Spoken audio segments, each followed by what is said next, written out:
ನಮಸ್ತೆ ವೀಕ್ಷಕರೇ. ಇವತ್ತು ಹಿಂದಿನಿಂದ ಇಲ್ಲಿಯವರೆಗೂ ಸಾಕಷ್ಟು ಬಾಕ್ಸ್ ಆಫೀಸ್ ಕಲೆಕ್ಷನ್ ಮಾಡಿದಂತ ಪ್ರಪ್ರಥಮ ಚಿತ್ರಗಳು ಯಾವ್ಯಾವು, ಅದರ ಡೀಟೇಲ್ಸ್ ಏನು, ಎಷ್ಟೆಲ್ಲ ಕಲೆಕ್ಷನ್ ಮಾಡಿದೆ ಅನ್ನೋದನ್ನ ನಾವು ನೋಡ್ತಾ ಹೋಗೋಣ. ವೀಕ್ಷಕರೇ, 1965ರಲ್ಲಿ ಡಾಕ್ಟರ್ ರಾಜ್ಕುಮಾರ್ ಹಾಗೂ ಪಂಡ್ರಿಬಾಯಿ ನಟಿಸಿರ್ತಕ್ಕಂಥ ಸಿನಿಮಾ ದೊಡ್ಡ ಯಶಸ್ಸನ್ನ ಪಡೆದುಕೊಳ್ಳುತ್ತೆ. ಹಾಗೂ 1965ರಲ್ಲಿ ರಿಲೀಸ್ ಆದ ಚಿತ್ರ ಸತ್ಯ ಹರಿಶ್ಚಂದ್ರ. ಈ ಚಿತ್ರ ಸುಮಾರು 1 ಕೋಟಿನ ಗಳಿಸ್ತೈತೆ ಆಗಿನ ಕಾಲದಲ್ಲಿ. ಸೊ ಇದು ಮೊಟ್ಟ ಮೊದಲ ಕನ್ನಡ ಚಲನಚಿತ್ರ 1 ಕೋಟಿನ ಗಳಿಸಿದಂತ ಮೊಟ್ಟ ಮೊದಲ ಚಲನಚಿತ್ರ ಸತ್ಯ ಹರಿಶ್ಚಂದ್ರ ಅಂತ ಹೇಳ್ಬೋದು. ಹಾಗೆ ಮುಂದೆ ನೋಡ್ತಾ ಹೋದ್ರೆ 1995ರಲ್ಲಿ ಒಂದು ಸಿನಿಮಾ 10 ಕೋಟಿಗೂ ಅಧಿಕ ಕಲೆಕ್ಷನ್ ಮಾಡುತ್ತೆ. ಈ 10 ಕೋಟಿಗೂ ಅಧಿಕ ಕಲೆಕ್ಷನ್ ಮಾಡಿದಂತ ಮೊದಲ ಚಿತ್ರ ಅಂತ ಹೇಳ್ಬೋದು ಈ ಚಿತ್ರನ. ಯಾವ್ದು ಆ ಚಿತ್ರ ಅಂದ್ರೆ ಉಪೇಂದ್ರ ಅವರು ನಿರ್ದೇಶನ ಮಾಡಿರ್ತಕ್ಕಂಥ ಚಿತ್ರ. ಹಾಗೆ ಶಿವರಾಜ್ ಕುಮಾರ್ ಪ್ರೇಮ ನಟಿಸಿ ಈಗಲೂ ಕೂಡ ರಿಲೀಸ್ ಆದ್ರೆ ಬ್ಲಾಕ್ ಬಾಸ್ಟರ್ ಆಗಿ ಓಡುತ್ತೆ ಈ ಸಿನಿಮಾ ಅಂತ ಹೇಳ್ಬೋದು. ಓಂ ಸಿನಿಮಾ ಉಪೇಂದ್ರ ಅವರು ನಿರ್ದೇಶನ ಮಾಡ್ತಾರೆ. ಆಗಿನ ಕಾಲಕ್ಕೆ ಅದು 10 ಕೋಟಿಗೂ ಅಧಿಕ ಗಳಿಕೆಯನ್ನು ಮಾಡುತ್ತೆ. ಎಲ್ಲ ಚಿತ್ರಮಂದಿರಗಳಲ್ಲೂ ವರ್ಷಾನುಗಟ್ಲೆ ಸಿನಿಮಾ ಓಡುತ್ತೆ. ಹಾಗೆ ಈಗಲೂ ಕೂಡ ಸುಮಾರು ಸಾರಿ ಬಿಡುಗಡೆ ಆಗುತ್ತೆ. ಬಿಡುಗಡೆ ಆದಾಗೆಲ್ಲ ತುಂಬಾನೇ ಜನ ರೆಸ್ಪಾನ್ಸ್ ಮಾಡ್ತಾರೆ ಓಂ ಸಿನಿಮಾಗೆ. ಹಾಗೆ ಅಲ್ಲಿಂದ ಮುಂದೆ ನೋಡೋದಾದ್ರೆ ನಾವು 2006ರಲ್ಲಿ ಯೋಗರಾಜ್ ಭಟ್ ಅವರು ನಿರ್ದೇಶನ ಮಾಡಿರ್ತಕ್ಕಂಥ ಸಿನಿಮಾ ಗೋಲ್ಡನ್ ಸ್ಟಾರ್ ಗಣೇಶ್ ಹಾಗೂ ಪೂಜಾ ಗಾಂಧಿ ಅವರು ನಟಿಸಿರ್ತಕ್ಕಂಥ ಸಿನಿಮಾ 50 ಕೋಟಿಗಳನ್ನ ದಾಟಿದಂತ ಮೊದಲ ಕನ್ನಡ ಸಿನಿಮಾ ಅಂತ ಹೇಳ್ಬೋದು. ಗುರು, ಈ ಸಿನಿಮಾ 865 ದಿನಗಳು ಮಲ್ಟಿಪ್ಲೆಕ್ಸ್ ನಲ್ಲಿ ಪ್ರದರ್ಶನಗೊಳ್ತೈತೆ. ಭಾರತೀಯ ಸಿನಿಮಾದಲ್ಲಿ ಮೊದಲ ದಾಖಲೆ ಅಂತ ಹೇಳ್ಬೋದು. ಹಾಗೆ ಮಲ್ಟಿಪ್ಲೆಕ್ಸ್ ನಲ್ಲಿ 1 ವರ್ಷ ನಿರಂತರ ಪ್ರದರ್ಶನಗೊಂಡ ಮೊದಲ ಭಾರತೀಯ ಚಿತ್ರ ಅನ್ನೋ ಹೆಗ್ಗಳಿಕೆ ಮುಂಗಾರು ಮಳೆಗಿದೆ. ಈ ಕೃಷ್ಣಪ್ಪ ಅವರು ಈ ಸಿನಿಮಾಗೆ ಪ್ರೊಡ್ಯೂಸ್ ಅನ್ನ ಮಾಡ್ತಾರೆ. ಹಾಗೆ ಯೋಗರಾಜ್ ಭಟ್ ಅವರ ಡೈರೆಕ್ಷನ್ ನಲ್ಲಿ ಅತ್ಯುತ್ತಮವಾಗಿದೆ. ಹಾಗೆ ಜಯಂತ್ ಕಾಯ್ಕಿಣಿ ಅವರ ಸಾಹಿತ್ಯ ನಿಜಕ್ಕೂ ತುಂಬಾನೇ ಸೂಪರ್ ಅಂತ ಹೇಳ್ಬೋದು ಗುರು. ಈ ಸಿನಿಮಾ ಈಗ್ಲೂ ಕೂಡ ಜನ ಎಷ್ಟು ಇಷ್ಟಪಡ್ತಾರೆ ಅಂದ್ರೆ ಮುಂಗಾರು ಮಳೆನ ಗಣೇಶ್ ಅವ್ರಿಗೆ ಇದೊಂದು ದೊಡ್ಡ ಬ್ರೇಕ್ ಕೊಟ್ಟಂತ ಸಿನಿಮಾ ಅಂತ ಹೇಳ್ಬೋದು ಗುರು. ಹಾಗೆ ಇದಾದ್ಮೇಲೆ ಇನ್ನೊಂದು ಅತಿ ದೊಡ್ಡ ಸಿನಿಮಾ ಅಂತ ಹೇಳ್ಬೋದು. ಇಲ್ಲಿಂದ ಈ ಸಿನಿಮಾದಲ್ಲಿ ನಟಿಸಿದಂತವ್ರು ಇಲ್ಲಿಂದ ಬಾಲಿವುಡ್ ಲೆವೆಲ್ಗೆ ಬೆಳೆದಿರ್ತಕ್ಕಂಥವ್ರು, ಎಲ್ಲೋ ಒಂದು ಮಿಡಲ್ ಕ್ಲಾಸ್ ಫ್ಯಾಮಿಲಿಯಿಂದ ಬಂದಂತ ಹೀರೋ ಈ ಮಟ್ಟಕ್ಕೆ ಬೆಳೆದಿದ್ದು ಈ ಸಿನಿಮಾದ ಮೂಲಕ ಅಂತಾನೆ ಹೇಳ್ಬೋದು ಗುರು. ಪ್ಯಾನ್ ಇಂಡಿಯಾ ಲೆವೆಲ್ಗೆ ಬೆಳೀತಾರೆ. ಯಾವುದು ಆ ಸಿನಿಮಾ ಅಂದ್ರೆ 2018ರಲ್ಲಿ ರಿಲೀಸ್ ಆಗುತ್ತೆ cinema KGF. So KGF chapter 1 ಅಂತಕ್ಕಂಥ ಸಿನಿಮಾ 2018ರಲ್ಲಿ ರಿಲೀಸ್ ಆಗುತ್ತೆ.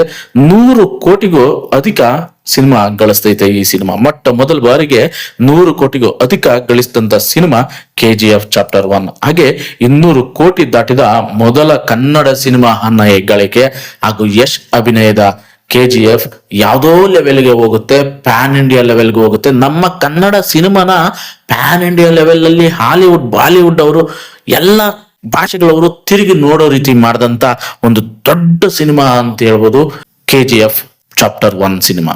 ಸೊ ಈ ಸಿನಿಮಾನ ಪ್ರಶಾಂತ್ ನೀಲ್ ಅವರು ಡೈರೆಕ್ಷನ್ ಮಾಡ್ತಾರೆ. ಸೊ ಇವರು ಇದಕ್ಕೂ ಮುಂಚೆ ಶ್ರೀಮುರಳಿ ಅವರಿಗೆ ಡೈರೆಕ್ಷನ್ ಮಾಡಿದ್ರು ಉಗ್ರಂ ಸಿನಿಮಾ. ಸೊ ಅದು ಕೂಡ ತುಂಬಾನೇ ಚೆನ್ನಾಗಿದೆ ಸಿನಿಮಾ. ಸೊ KGF ಮಾಡಿದ್ಮೇಲೆ ಆ ಪ್ರಶಾಂತ್ ನೀಲ್ ಅವರ ಲೆವೆಲ್ ಚೇಂಜ್ ಆಗ್ಬಿಡ್ತು. ಹಾಗೆ ಇನ್ನು ಯಶ್ ಅವ್ರದ್ದು ಹೇಳಂಗೆ ಇಲ್ಲ, ಪ್ಯಾನ್ ಇಂಡಿಯಾ ಲೆವೆಲ್ಗೆ ಬೆಳ್ಕೊಂಡು ಹೋಗ್ಬಿಟ್ಟಿದ್ರೆ. ಈಗ ಹಿಂದಿನಲ್ಲಿ ಒಂದು ಸಿನಿಮಾ ಮಾಡ್ತಾ ಇದಾರೆ. ಸೊ ಹಾಗೆ ಟಾಕ್ಸಿಕ್ ಕೂಡ, ರಾಮಾಯಣ ಕೂಡ ಸೊ ಬರೋದಿಕ್ಕೆ ರೆಡಿ ಆಗಿವೆ ಸಿನಿಮಾಗಳು.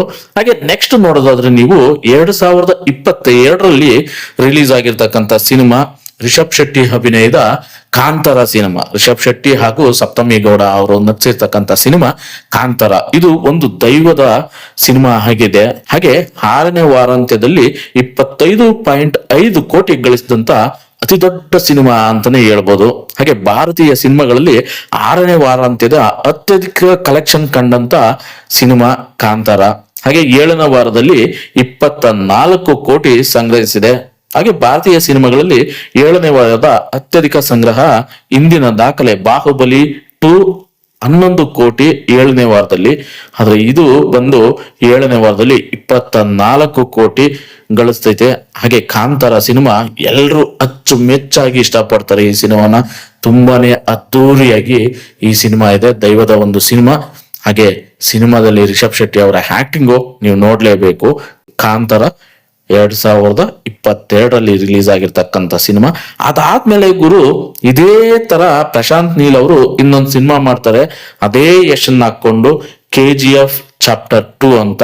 2022ರಲ್ಲಿ 500 ಕೋಟಿ ದಾಟಿದ ಮೊದಲ ಕನ್ನಡ ಸಿನಿಮಾ ಅನ್ನ ಹೆಗ್ಗಳಿಕೆ KGF ಚಾಪ್ಟರ್ 2ಗೆ ಇದೆ. ಹಾಗೆ 1000 ಕೋಟಿ ತಲುಪಿದ ಮೊದಲ ಕನ್ನಡ ಸಿನಿಮಾ ಅಂತ ಹೇಳ್ಬೋದು ಗುರು ಈ ಸಿನಿಮಾನ.